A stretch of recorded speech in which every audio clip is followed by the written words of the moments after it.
Hello students, click करके आ गए इस वीडियो में। अगर आ गए हो, क्लास 12 के स्टूडेंट हो, नीट की तैयारी कर रहे हो, बोर्ड एग्जाम्स देने हैं, तो इस वीडियो को पूरा अंत तक देखना। आज का ये वीडियो है the third video on the chapter human reproduction. So for students who are following me, इसके पहले मैंने 2 वीडियोस डाले हैं इस चैप्टर में about male and female reproductive system and their gametogenesis. Okay? तो आज के इस वीडियो में हम क्या देखेंगे? Fertilisation and the post fertilisation events in a human. Video को लास्ट तक देखना, और अगर एक बार के लिए भी ऐसा लगता है कि मैं आपको समझा पाई हूं, यहां बिठा पाई हूं and memorising has become little easier, then please इस वीडियो को एक लाइक देना, और हो सके तो किसी से ये चैनल शेयर भी कर लेना और सब्सक्राइब भी कर लेना अपने लिए। Okay, so let's begin. तो आज के इस वीडियो में हम देखेंगे सबसे पहले फर्टिलाइजेशन। तो स्टूडेंट्स, फर्टिलाइजेशन है क्या? तो स्टैंडर्ड डेफिनेशन है कि fertilisation is a fusion of 2 gametes, but in case of humans, और बहुत स्पेसिफिकली अगर हम डिफाइन करें, what will we say? Fertilisation is fusion of sperm, haploid है, एंड सेकेंडरी oocyte। क्लियर? तो अगर मैं पूछूं कि फर्टिलाइजेशन का रिजल्ट क्या होता है, आप एक झटके में कह देंगे कि इसका रिजल्ट तो जाइगोट होता है। ऑफ कोर्स यहां भी जाइगोट होता है, but immediately after the fusion होता क्या है? Let us first take an overview. तो male and the female gametes या sperm and oocyte, they fuse. First thing to happen is completion of meiosis 2. Okay? Meiosis 2 के बाद हमारे पास क्या है? We have a sperm nucleus and an ovum. And students, याद रखना, this is for the first time after the fusion we get an ovum. इससे पहले अब तक हम secondary oocyte से डील कर रहे थे। These finer differentiation of the words and not mixing them is very important. Please make it a habit. Okay?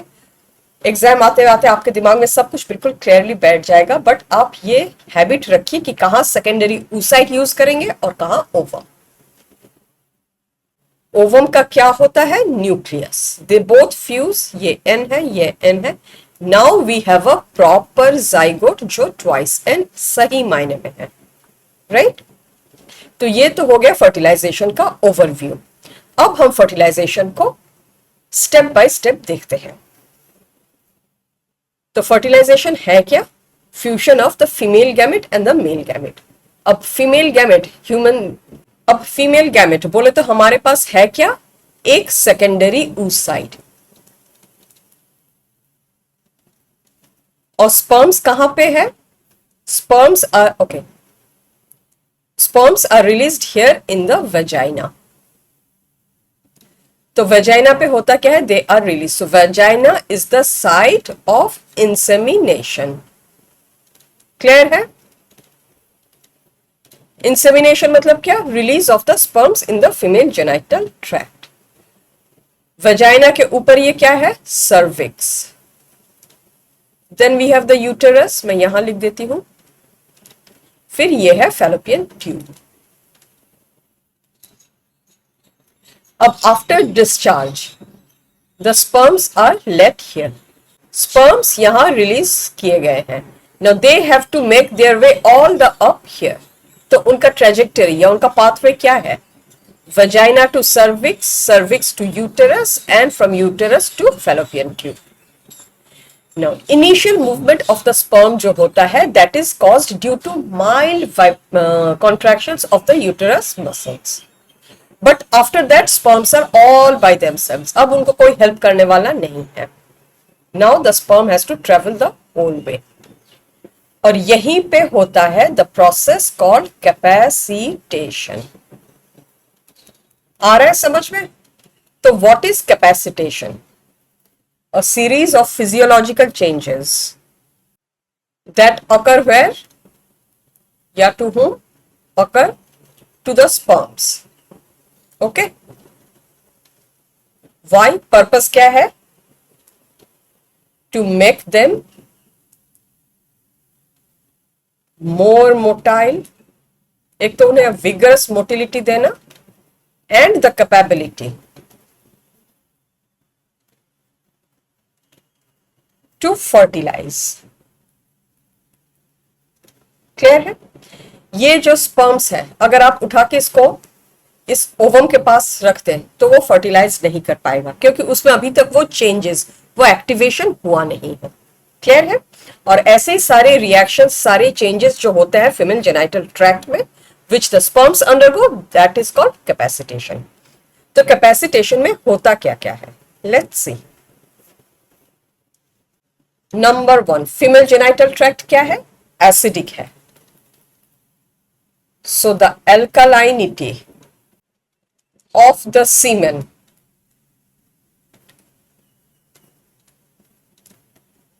neutralizes the acidity of female genital tract, FGT। ये अगर नहीं हुआ तो स्पर्म सर्वाइव ही नहीं कर पाएंगे, आगे की कहानी तो बढ़ेगी नहीं। All clear students? Second what? They need nutrition. तो न्यूट्रिएंट्स, अब सीमेन पे क्या क्या न्यूट्रिएंट्स रहता है? Very common example is fructose, citric acid. Now if any student is watching this video, आप प्लीज कमेंट सेक्शन पे बताइए कि कौन से वाले ग्लैंड के सिक्रीशन पे फ्रुक्टोज रहता है और कौन से वाले ग्लैंड के सिक्रीशन पे citric acid. Nutrients nourish the sperms. Clear है? फिर क्या? They need to be more motile, vigorously motile. तो calcium ions enter the sperm. This gives the tail more vigorous, whiplash like, okay, वो movement बढ़ा देता है, more vigorous whiplash like movement। Secondly prostaglandin, याद है कौन से वाले ग्लैंड के सिक्रेशन में रहता है? That also makes them more motile.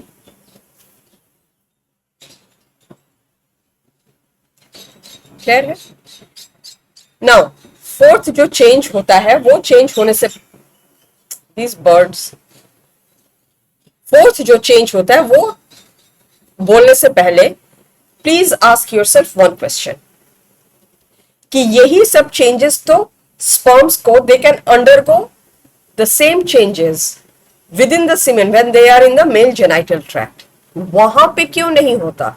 क्योंकि सीमेन पे फ्रुक्टोज भी है, प्रोस्टाग्लैंडिन भी है, कैल्शियम भी है, तो वहां पे ये स्पर्म्स पे रिएक्ट क्यों नहीं करते? द आंसर इज, ये जो स्पर्म है इसके बॉडी में कुछ डीकैपेसिटेशन फैक्टर्स रहते हैं। What is decapacitation factors? These are some protein receptor like structures present on the surface जो कैपेसिटेशन के प्रोसेस को प्रिवेंट करते हैं। और जब तक वो प्रोटीन्स लगे रहते हैं, ना तो कैल्शियम घुस पाएगा, ना फ्रुक्टोज सीमेन से लेके सीमेन से लेके वो खा पाएगा, कुछ नहीं कर पाएगा। Okay, so this is one of the very important change, dilution of this decapacitation factors. Clear है? अब ये होता है तभी जाके ये दो आगे के दो स्टेप्स होते हैं। फिर क्या है? अब स्पर्म को एनर्जी मिल गया, मोटाइल हो गया, वो सेकेंडरी oocyte तक चला गया है। Now it needs to penetrate, right? और सेकेंडरी oocyte को पेनिट्रेट करने के लिए जितने भी केमिकल्स होते हैं वो कहां पे होते हैं? The acrosome of sperm. So the membrane of acrosome is weakened, कमजोर कर दिया जाता है, तोड़ा नहीं जाता। तोड़ दिया जाएगा तो वो वजाइना में अपने सारे कंटेंट्स निकाल देंगे। Okay, is weakened how? By removing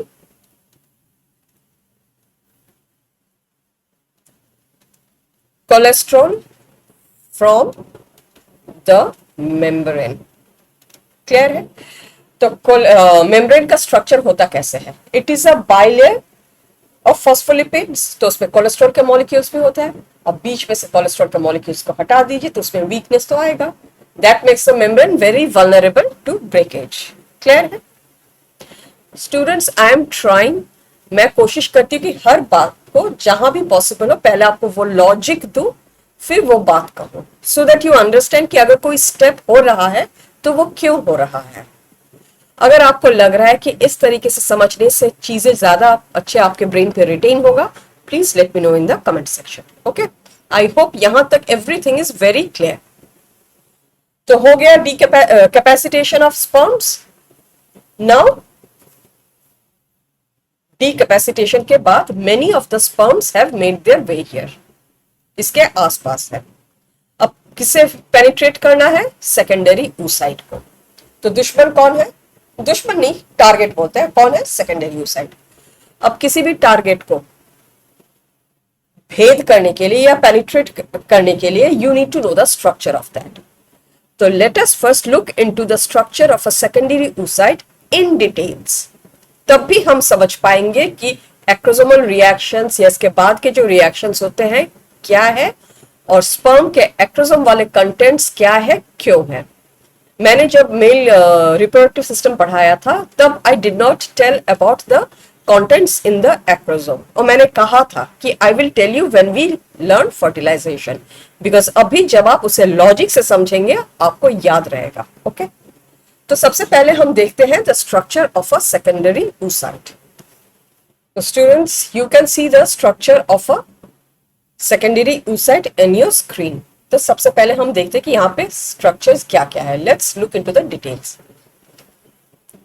ये सारे के सारे सेल्स क्या है? They are corona radiata. Clear? Very important for you now. Do you see this gray cement like thing? ये क्या है? This is the ground substance जिससे कि ये कोरोना रेडिएटा के सेल्स आपस में इकट्ठा रहते हैं, वो इधर उधर लूजली घूमते नहीं है। They are compact, they are tightly arranged. That is the ground substance. इस ग्राउंड सब्सटेंस के कॉन्स्टिट्यूएंट्स में से one of the important constituent is, okay, इसलिए मैं लिख रही हूं विद hyaluronic एसिड। ये क्या है, क्यों है, इसका सिग्निफिकेंस अब भी पता चल जाएगा। फिर ये लेयर क्या है? This is the zona pellucida. Okay, उसके बाद है द पेरीवाइटलिन स्पेस, एक छोटा सा space between the zona pellucida and the plasma membrane of the oocyte, perivitelin space। इसको इधर लिखती हूं, this is the nucleus, this is the cytoplasm. अब आप बिल्कुल प्लाज्मा मेम्ब्रेन के सामने, just below it, do you see this granules? What are they? They are cortical granules. Okay, ये डायग्राम आपके बुक में भी है एंड आई वुड रिक्वेस्ट कि आप इस डायग्राम को लेबल कर लीजिए। और एक बात इसका वो बहुत इंपॉर्टेंट है कि इसका जो साइटोप्लाज्म होता है, यहां पे मैं लिख दी हूं साइटोप्लाज्म, इसके साइटोप्लाज्म में कोई सेंट्रियोल नहीं होता। ओके, इसका भी रीजन और क्या है वो हम बात अभी समझ लेंगे। So now what do we have? Sperm के नजर से अगर हम देखें तो स्पर्म को पहले ये कोरोना रेडिएटा लेयर पेनिट्रेट करना है एंड देन जोना पेल्यूसिडा। और एक बात इंपॉर्टेंट है कि ये जोना पेल्यूसिडा जो लेयर है, यू ऑल नो कि it is made up of glycoprotein. इस जोना पेल्यूसिडा लेयर में there are some receptor sites for sperms. ठीक है, अब हम आगे बढ़ते हैं।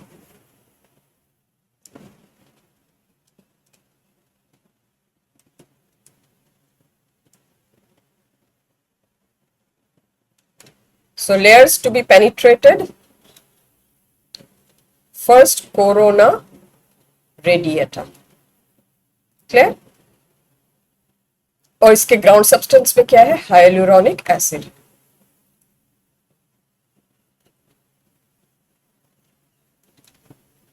फिर है जोना पेल्यूसिडा, मैं और ऊपर कर दूं या राइट हियर।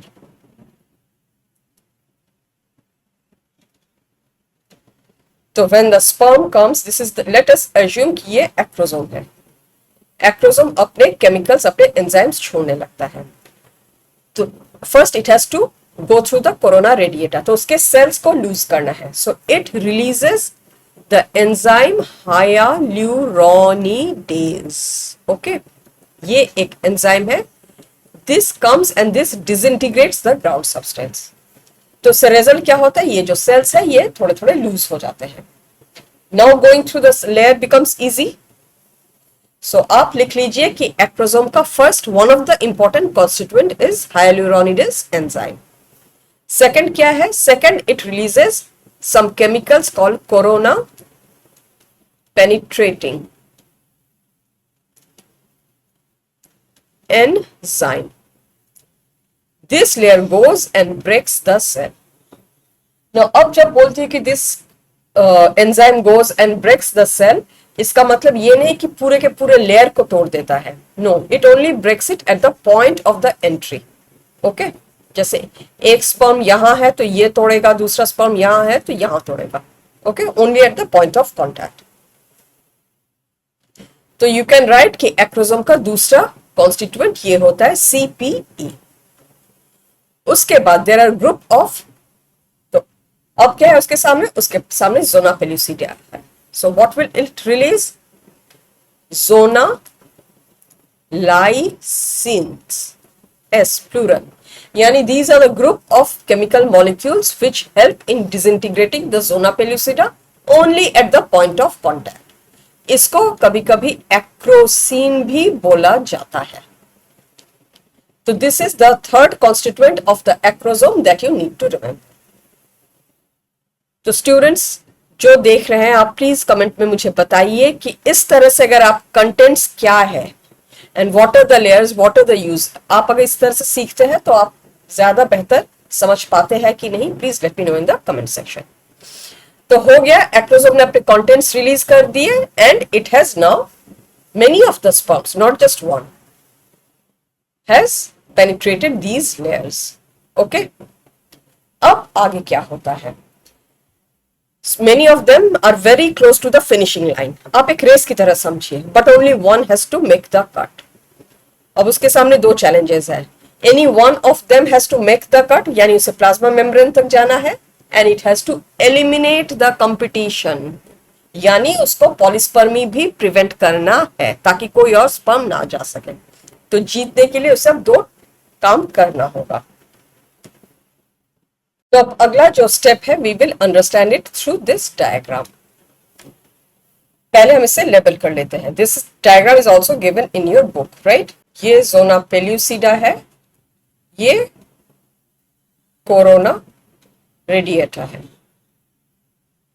ये सारे के सारे स्पर्म्स हैं।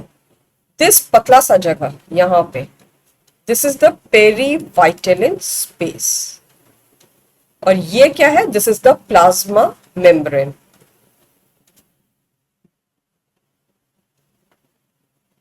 Of secondary oocyte।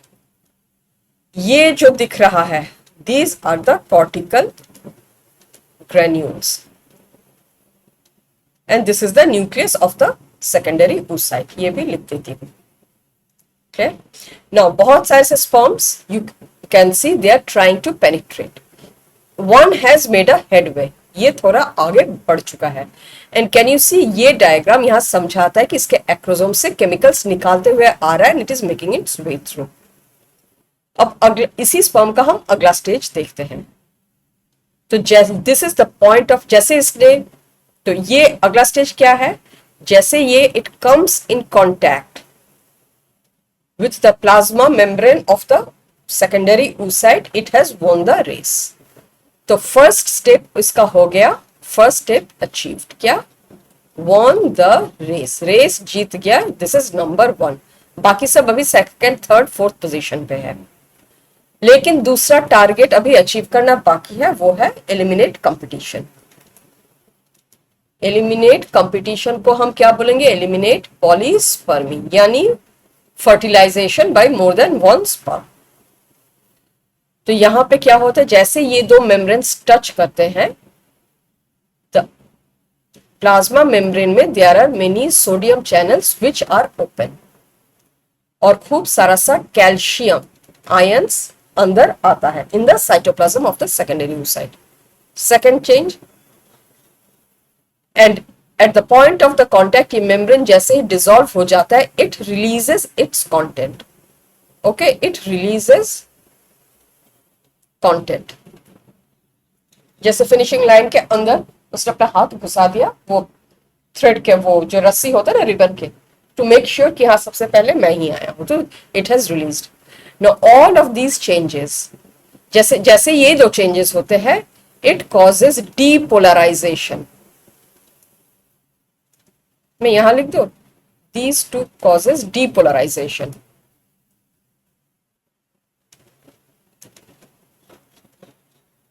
of the plasma membrane of the secondary oocyte। Second क्या होता है, जैसे ही ये कंटेंट अंदर आता है, ये कॉर्टिकल ग्रैन्यूल्स एक्टिवेट हो जाते हैं। Now if you see here, यहां ये स्पर्म के आ नहीं पाए हैं, the cortical granules are fine. यहां पे they have come close to the plasma membrane. अब ये अपना कंटेंट पहले पेरीवाइटलिन स्पेस पे रिलीज करते हैं, और पेरीवाइटलिन स्पेस से ये जोना पेलुसिडा के ऊपर अपना रिएक्शन दिखाते हैं। So the cortical granules are activated,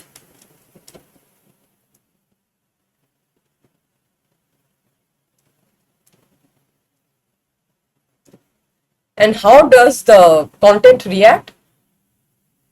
सबसे पहले they make the zona pellucida harder।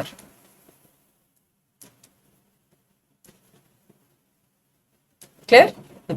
Making it very difficult या impossible for other sperms to penetrate। Second, मैंने कहा था ना कि जोना पेलुसिडा के लेयर पे कुछ स्पर्म को भी रिसीव करने के लिए कुछ स्ट्रक्चर्स होते हैं, the receptor sites. Those receptor sites are destroyed. Clear है? नाउ ये वाला ऑब्जेक्टिव भी अचीव हो गया, इट हैज प्रिवेंटेड पॉलीस्पर्मी। तो स्टूडेंट्स क्लियर है, हर स्टेप क्लियर हो रहा है। अब इसने कंपटीशन भी जीत लिया, इसने बाकियों का भी अंदर आना बंद कर दिया। अब होगा एक्चुअल फ्यूजन, और वो कैसे होगा वो देखते हैं। ओके, तो लेट अस अज्यूम कि ये प्लाज्मा मेम्ब्रेन है, ये स्पर्म का हेड है। ओके, फिर यहां द मिडिल पीस और यहां टेल, और यहां पे the nucleus of the secondary oocyte है, ये न्यूक्लियस है। ये अपने कंटेंट्स यहां निकाल चुका है। ओके, कंटेंट्स में क्या क्या होता है, very important for you to know. Releases content of the head,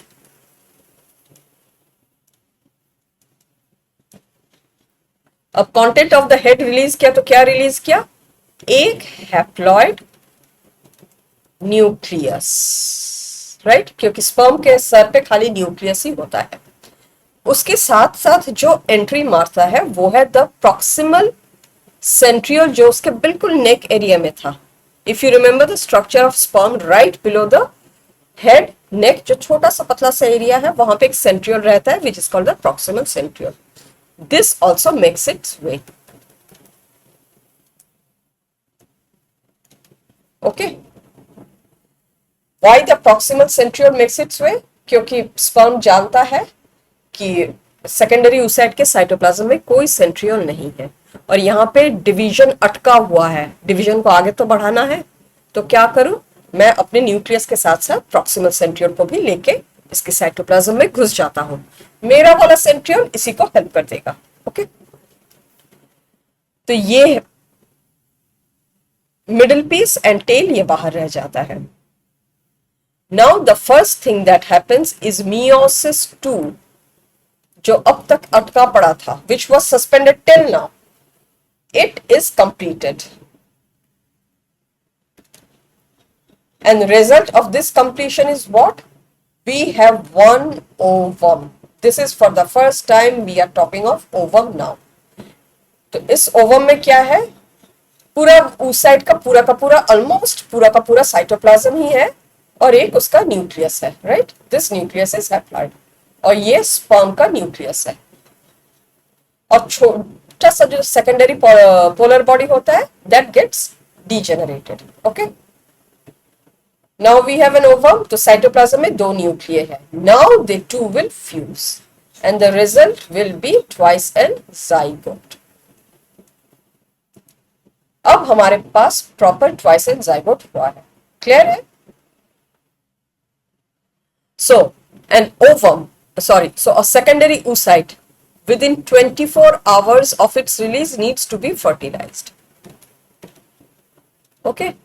और sperms जो होते हैं वो viable रहते हैं for anywhere between 48 to 72 hours. And after release, they take 5 to 6 hours for capacitation. नीचे आओ ना तो ये लिखावट मोटी हो जाती है। ऑल डन अंडरस्टूड, समझ में आ गया? जाइगोट हो गया हमारे पास। तो अब नेक्स्ट स्टेप क्या होगा? Obviously the implantation, right. Implantation of what? Zygote नहीं, जाइगोट इम्प्लांट नहीं होता, इम्प्लांटेशन ऑफ ब्लास्टोसिस्ट होता है। तो zygote has to now change to blastocyst। और इम्प्लांटेशन होता कहां है? यूटेरस में। सो दूसरा है कि फेलोपियन ट्यूब से इसको यूटेरस तक जाना है।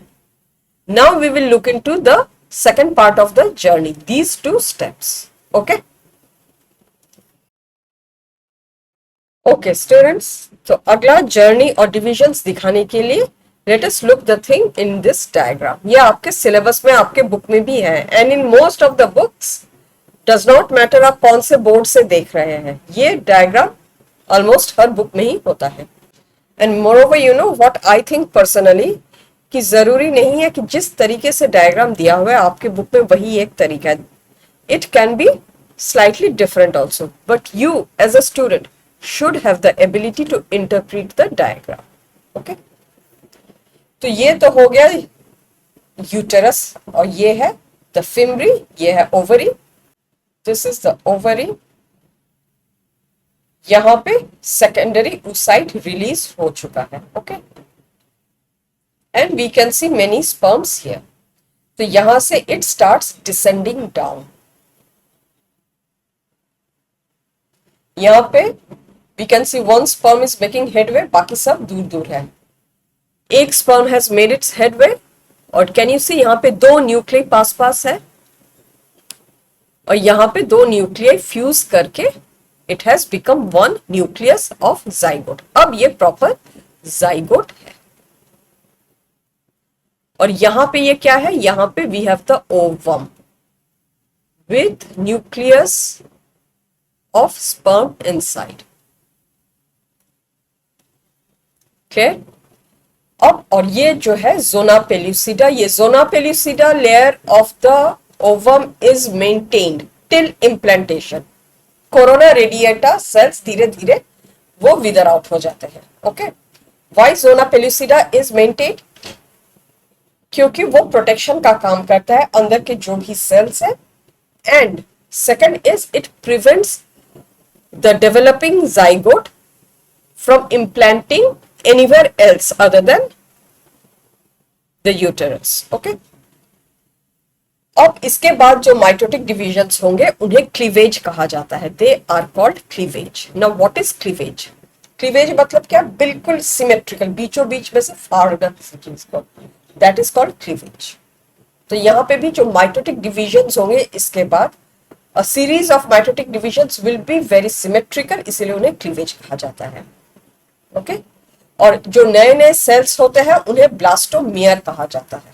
Their name is blastomere. Clear? तो जाइगोट का ये है। Now it has started to undergo cleavage. तो the first cleavage usually happens 36 hours after formation of zygote. यहाँ पे ये 2 सेल्ड है और वो पूरा जोना पेल्यूसिडा के लेयर के अंदर ही है। यानी जैसे जैसे ये सेल्स डिवाइड होते हैं, ये मत समझ लेना कि साथ साथ जोना पेलुसिडा को भी पुश करते हैं। नो, जोना पेलुसिडा के अंदर ही हो रहता है। क्लियर है? फिर ये 2 सेल से 3 सेल, 4 सेल, 5 सेल, 8 सेल तक होते हैं। They reach anywhere right here between 8 to 16 celled body which is called morula। और मोरूला का ही एंट्री होता है, this enters. Okay, but remember one thing, this enters यहां पे आप लिख के रखिए, नॉट इम्प्लांट। स्टूडेंट्स को इस बात में कंफ्यूजन हो जाता है, इसने खाली एंट्री मारी है। As it comes down, uterus के और अंदर आते जाता है, डिविजन्स कंटिन्यू। अब नेक्स्ट स्टेप क्या है? From 18 to 16 cell it becomes 64 cell body.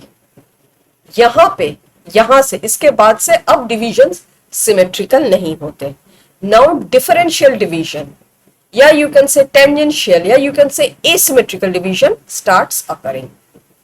As a result what, ये 64 सेल जो बॉडी है, it develops an outer layer. मैं यहां पे लिखती हूं,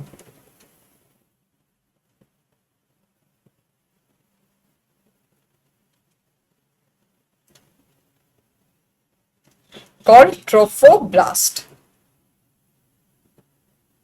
clear?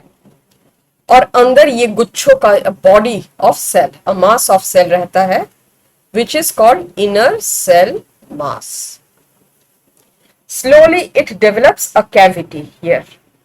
Okay, that cavity is called blastocoel, और this formation of cavity within the blastocoel is called the cavitation. कुछ कुछ बोर्ड्स में ये वर्ड मेंशन है। ओके, तो इन तीनों को मिला के, एक्चुअली इन चारों को मिला के 64 cell body with these features is called a blastocyst. Clear है ब्लास्टोसिस्ट क्या है? तो ब्लास्टोसिस्ट हमारा बन चुका है और जोना पेलुसिडा अब तक इंटैक्ट है। Now it begins to implant. If you see carefully, यहां पे मैं लाल इंक ले लू, ये छोटे छोटे टुकड़े आपको देख रहे हैं, these are disintegrating zona pellucida. अब जोना पेलुसिडा डिसइंटीग्रेट होकर इट विल फॉल ऑफ, और ये ट्रोफोब्लास्ट जो है ये जाके एंडोमेट्रियल लाइनिंग को टच करता है, और धीरे धीरे ये एंडोमेट्रियल लाइनिंग के वहां पिट जैसा फॉर्म हो जाता है, बिल्कुल उसके अंदर घुस जाता है। It is completely buried in the endometrial lining, and that is something that we can see here। तो यहां पे we can say implantation is complete।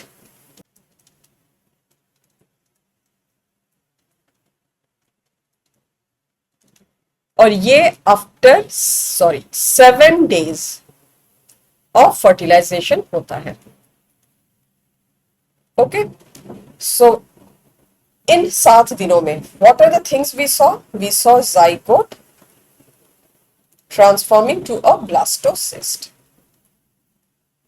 and blastocyst getting implanted, right? Implant। now कुछ नामकरण हो जाए। zygote till 8th week जो structure हमारे पास होता है, we call it an embryo।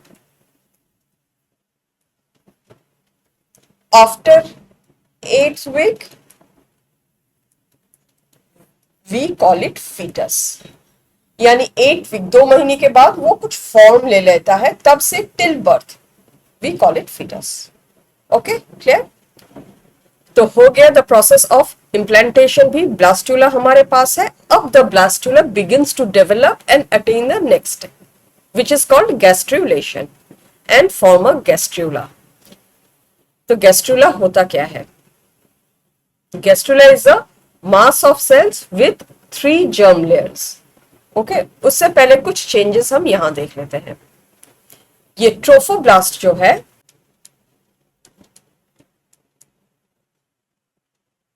It secretes hormone called human chorionic, gonadotropin, HCG। Clear है? The presence of this hormone in the urine of the female indicates pregnancy. Okay? And one more thing, implantation के बाद से a lady will be called pregnant. सिर्फ zygote form होने से we don't call it a pregnancy. Okay? It has to be implanted within the uterine wall. Now, what is the role of this hormone? ये करता क्या है? Oh, एक important बात भूल गई, सॉरी। हमने ये सारा का सारा प्रोसेस तो देख लिया। अब जो ये सेकेंडरी oocyte रिलीज हो जाता है, उसके बाद व्हाट हैपेंस, उसके बाद का जर्नी यहां दिखाया गया है। They become corpus luteum. Okay, बस यही एक स्टेप बोलना बाकी। नाउ HCG हार्मोन जो है, it acts on corpus luteum. ये लिखते वक्त वो याद आया। और इट ट्रिगर्स टू या इट स्टिम्युलेट्स प्रोडक्शन ऑफ कौन सा वाला हार्मोन? प्रोजेस्टेरॉन। क्लियर है? और प्रोजेस्टेरॉन को क्या कहा जाता है? द प्रेगनेंसी हार्मोन, क्योंकि it helps in maintaining the endometrial lining, ठीक है, all through the pregnancy. But ये कॉर्पस ल्यूटियम कब तक रहता है? Till 3 months। और तब तक ये प्रोजेस्टेरॉन का सिक्रीशन चलाए रखता है। एंड इट हेल्प्स, और प्रोजेस्टेरॉन क्या करता है? First helps the endometrial lining,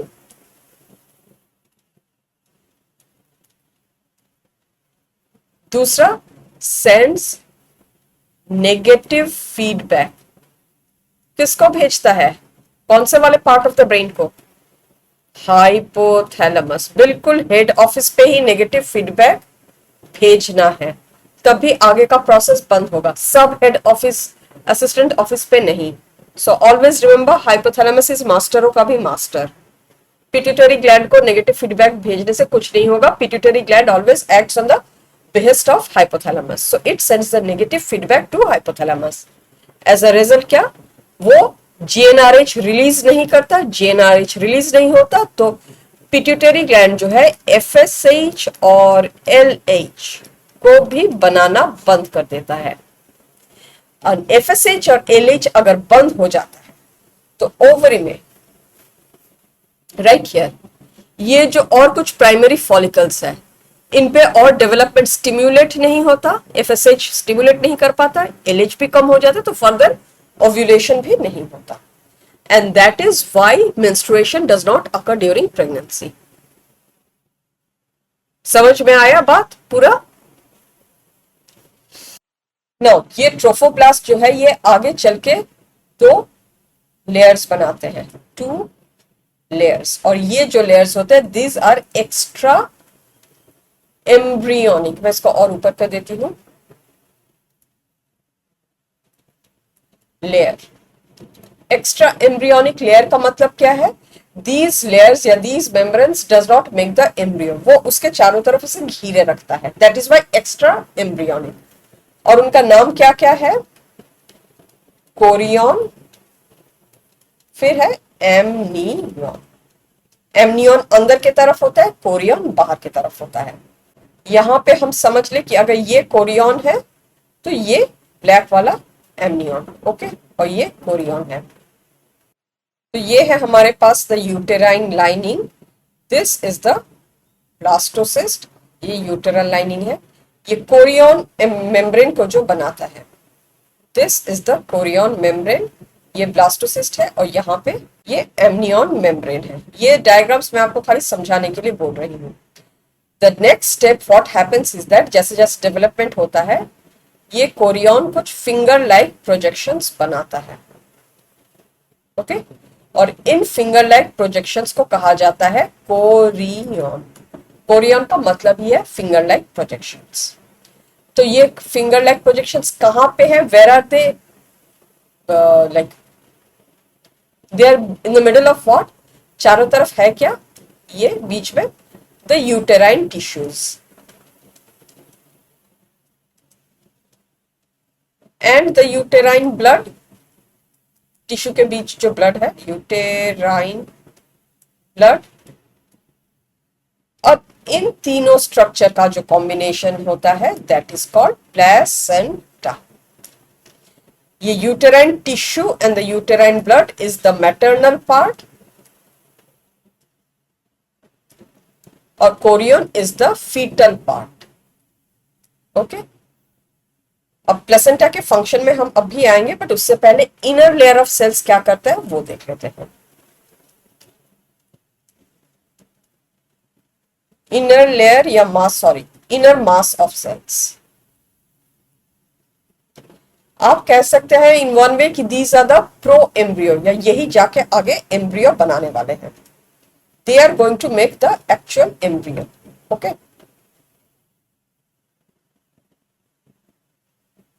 ये एक एम्ब्रियो हो गया उल्टा लटका हुआ, ये यूटेरस है, यहां से अम्बिलिकल कॉर्ड और यहाँ पे प्लेसेंटा है। क्लियर? और इन्हीं इनर मास ऑफ सेल्स में या इनर सेल मास में there are some cells, not all, which have the potential to give rise to all body organs and they are called stem cells. Clear है? Now, अब तक हमने क्या क्या देखा? Korean, placenta and the embryo. एक और बात होती है which is there in the diagram but not written, but you should know, that is decidua। जब ये implantation हो जाता है right here, ये जो एंडोमेट्रियल लाइनिंग है that also undergo some modification, और ये धीरे धीरे पूरे ब्लास्टोसिस्ट को घेर लेता है। It undergo structural modification and as the foetus develops, ये तो फीटस है, यहां पे हम समझ लेते हैं ये वो एम्ब्रियो है, और इधर एंडोमेट्रियल लाइनिंग। तो एंडोमेट्रियल लाइनिंग पूरा का पूरा which undergo structural modification that is called decidua. Okay, अब ये तो प्लेसेंटा है, बन चुका है। What is the function of placenta? Exchange, not transport, please remember. लेकिन एक्सचेंज तो ये प्लेसेंटा यहां से कर लेगा, ओके, कोरियन के साथ कर लेगा, बट फीटस तक आएगा कैसे वो? That is where an umbilical cord is developed. Umbilical cord. Umbilical cord helps in the transport to and fro. किसके बीच में? Between the placenta and the fetus. Okay? Placenta transport का काम नहीं करता, transport का काम umbilical cord करता है। Placenta खाली exchange, site of exchange है, border area है, आप समझ लीजिए। Okay? तो अब हम फंक्शन ऑफ प्लेसेंटा को इन डिटेल्स देखते हैं। फंक्शन में एक तो है exchange, but exchange of what? Nutrients from mother to embryo, oxygen from mother to embryo, carbon dioxide from embryo to mother, excretory products again from embryo to the mother. इसके अलावा है storage.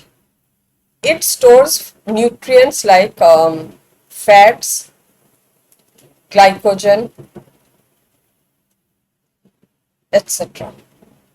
ये एक barrier form करता है, very important. This forms a barrier between the maternal blood and the actual foetus. क्योंकि placenta जो है, प्लीज अंडरस्टैंड, ये अगर कोरियंस है, ओके, और ये मैटरनल टिश्यू चारों तरफ से घेरे रखा हुआ है, this entire thing is the placenta. तो यहाँ पे खाली एक्सचेंज हो रहा है। फीटस तो यहाँ नीचे लेटा हुआ है, okay, and there is a transport के लिए umbilical cord. So it forms a barrier between the mother's body, mother's tissue, mother's blood and the foetus. और ये खाली उसी चीज को पास करने देता है which is necessary for the embryo. Unfortunately, some chemicals like teratogens, thalidomide, वो पास कर जाते हैं। The placenta cannot stop them. That is why it is said कि during pregnancy do not do this kind of nashas like smoking and drinking and all. Okay. फिर है they act as endocrine tissue. Endocrine tissue मतलब क्या? They secrete a lot of hormones. अब these hormones are very important to understand and हम देख लेते हैं कि वो क्या क्या हॉर्मोन्स है. Endocrine function, secretion of first hormone is HCG. ये इसको सिक्रीट करता है. Initially this was being secreted by the trophoblast, right? Trophoblast ने कोरियन बना दिया, कोरियन वो सिक्रीट कर रहा है. And functionally this is somewhat similar to the luteinising hormone, और इसीलिए it is able to maintain the ovary and that is how it helps in maintaining the corpus luteum for some time.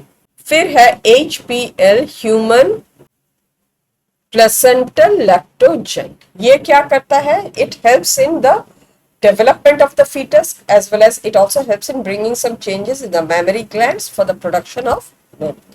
Okay? Then placenta इन दोनों hormones को भी secrete करता है. Why? क्योंकि एक तो oestrogen and progesterone, they both collectively help in maintaining the endometrial lining.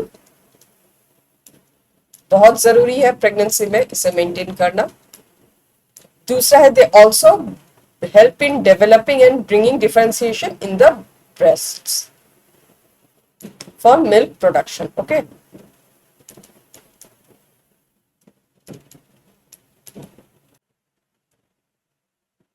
Then there is a hormone called relaxin. Now, initial stage पे it is secreted by the corpus luteum. लेकिन corpus luteum after third month वो disintegrate कर जाता है. And it is also secreted by the placenta. ये करता क्या है? Gradually it relaxes the pelvic area of the woman. How? By loosening up the ligaments, by loosening the pubic symphysis, so the passage of the baby becomes easier. Okay. Other than this, non-placental hormones which are very in high level in the mother's body is thyroxine,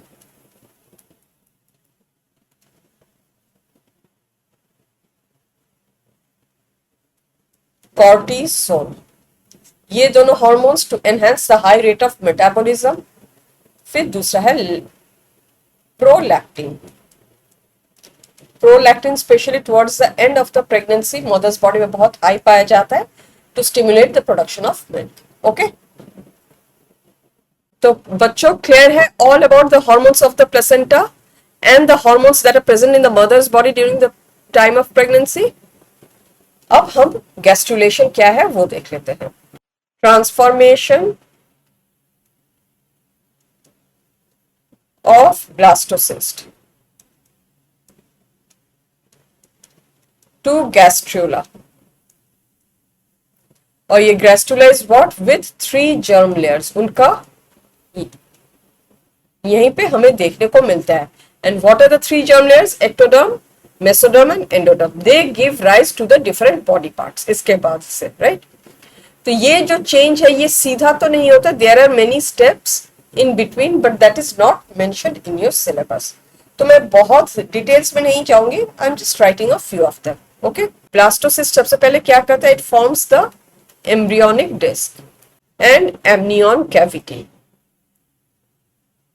याद है मैंने कहा था 2 membranes are formed, chorion and amnion. Amnion वो it घेरे रखता है बच्चे को, और बीच का जो कैविटी होता है that is the amnion cavity, और यहाँ पे एमनियोटिक फ्लूइड रहता है. ओके. फिर योक सैक इज फॉर्म्ड.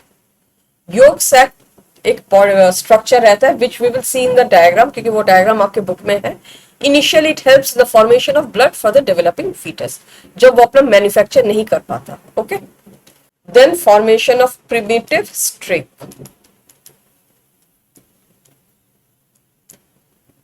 और यहीं से we can see the formation of germ layers.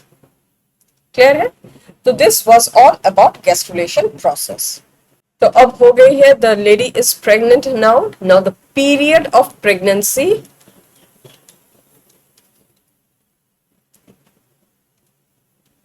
is called gestation. It is usually 9 months, या you can say 38 weeks +- 7 days हो सकता है, कहीं कहीं पे 38 वीक्स टू 40 वीक्स भी दिया हुआ है। Okay, now let us look into the diagram of उससे पहले एक बात मैं कहना भूल गई, it's very easy, sex determination and fertilisation. तो बच्चों, a female will produce only one type of ovum when it comes to the sex chromosome. उसके हर ओवम में X और X ही रहेगा, लेकिन स्पर्म जो है उसके 50% ऑफ द स्पर्म्स के Y होंगे सेक्स क्रोमोसोम, 50% के X होंगे। अब जो ओवम और स्पर्म इस कॉम्बिनेशन से मिलता है, that gives rise to a baby girl, और जो इस कॉम्बिनेशन वाले फ्यूज होते हैं that gives rise to a baby boy. ये छोटी सी बात थी। ओके, तो अब हम देख लेते हैं the diagram of a embryo, a foetus, not an embryo. तो बच्चों, ये है आपके सामने the diagram of a fully developed foetus. ये जो है, डू यू सी दिस, ये है अम्बिलिकल कॉर्ड।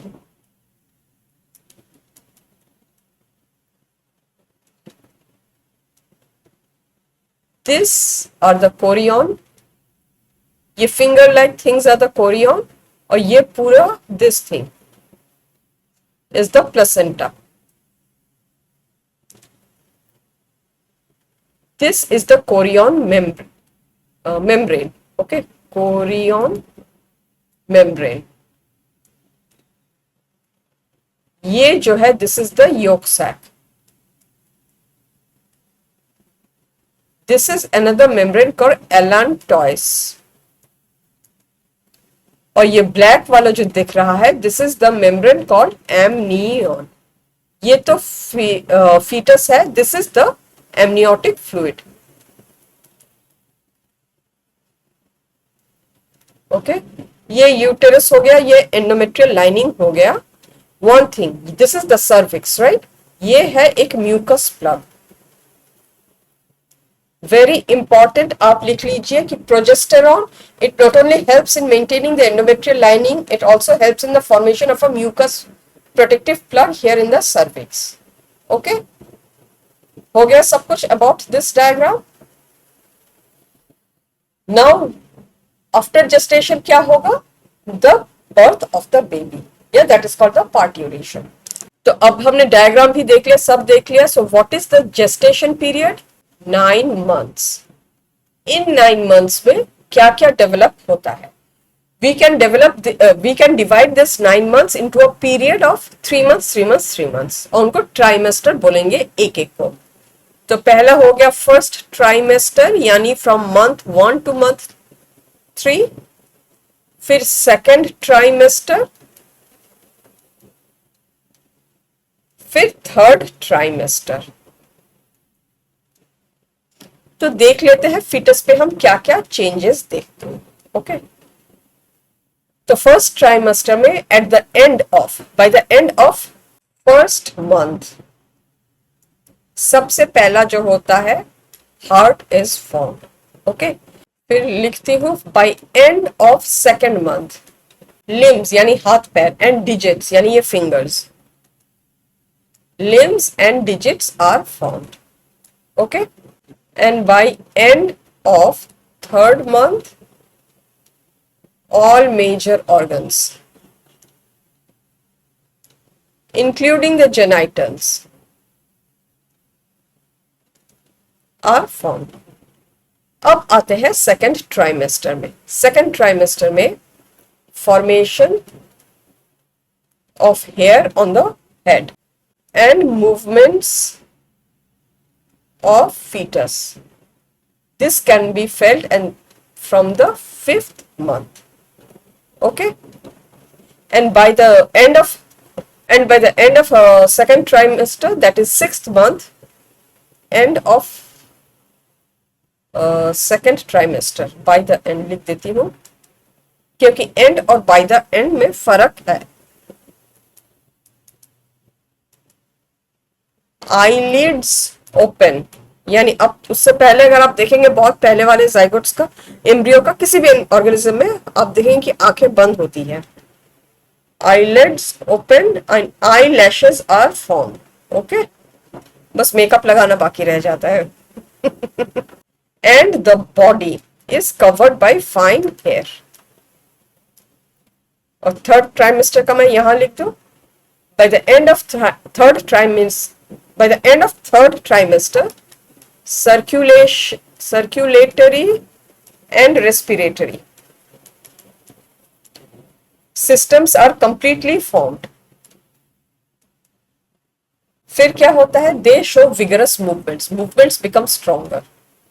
और यही वो स्टेज है when the fetus starts responding to touch and sound.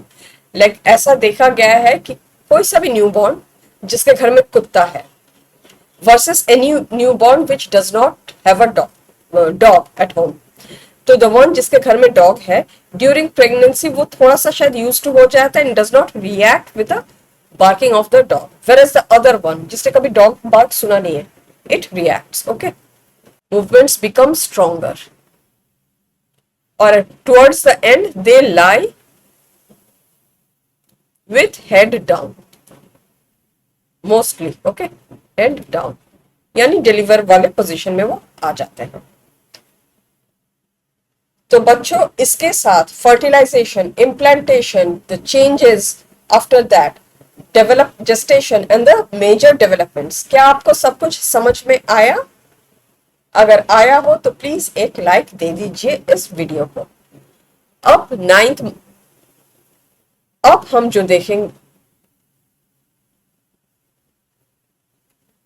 अब हम क्या देखेंगे? पार्ट्यूरेशन. पार्ट्यूरेशन मतलब क्या? The delivery of the child. तो यूजुअली डिलीवर होता कैसे है? Bye strong contractions of the uterus. Which layer contracts? The myometrium. और वो तब तक कॉन्ट्रैक्ट करते रहता है till it pushes the baby out through the birth canal. And when I say birth canal, which are the two canals involved here? The cervical canal and the vaginal canal. And it comes out through the vaginal orifice. Clear है? तो ये शुरू कैसे होता है?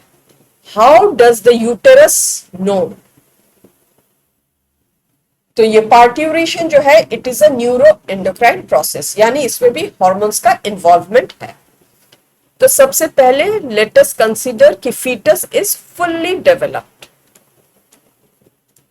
हो चुका है, फुल्ली डेवलप्ड. ओके, नाउ ये fully developed foetus plus the placenta, ये दोनों मिलके क्या करते हैं? They induce mild contractions, mild uterine contractions. Okay, थोड़ा बहुत कॉन्ट्रैक्ट करते हैं. And these contractions are called what? Foetal ejection reflex. और ये जाके who do they trigger? Second step is they trigger the brain to release what? The hormone oxytocin. Oxytocin कहां से release होता है? Posterior lobe of the pituitary. Oxytocin react कहां करेगा? वो अपना रिएक्शन वापस आके कहां दिखाएगा? यूटेरस में. How? By increasing, please pay attention, number and frequency of contractions. एक तो वो बढ़ा देता है, दूसरा they make the contractions very vigorous and stronger. Okay, तो पहले का यू कॉन्ट्रैक्ट हो रहा था under the influence of oxytocin. The numbers will go up as frequency and they will be more powerful. Clear है? अब यही जितना स्ट्रॉन्गर कॉन्ट्रैक्शंस होता है, it keeps on giving signal to the brain. Brain keeps on secreting oxytocin. Oxytocin again reacts on the uterus, और ये तब तक चलता रहता है जब तक कि contraction, with the help of contraction the baby is not expelled out. Okay, expulsion of the baby is the delivery. लेकिन डिलीवरी या पार्ट्यूरेशन में तीन चीजें निकलती है. सबसे पहले द फीटस, फिर है placenta, and very important decidua, वो मॉडिफाइड एंडोमेट्रियम लाइनिंग. ओ, मैं शायद इस डायग्राम में आप मिस, सॉरी, मैं इस डायग्राम में आपको डेसिडुआ दिखाना भूल गई थी। सो ये these are all decidua, the endometrial lining, decidua. Okay, तो ये एंडोमेट्रियल लाइनिंग भी डिस्चार्ज हो जाता है द टाइम ऑफ पार्ट्यूरेशन। तो चाइल्ड बर्थ हो गया, all done. Now what next period is what, feeding the born child, the new born. तो अब नेक्स्ट फेज क्या है, lactation. What is lactation? Production of milk. ना ये प्रोडक्शन ऑफ मिल्क शुरू कब से होता है? Actually towards the end of pregnancy. बिल्कुल प्रेगनेंसी के लास्ट फ्यू डेज में थोड़ा थोड़ा सा प्रोडक्शन शुरू हो जाता है, प्रेगनेंसी। ओके,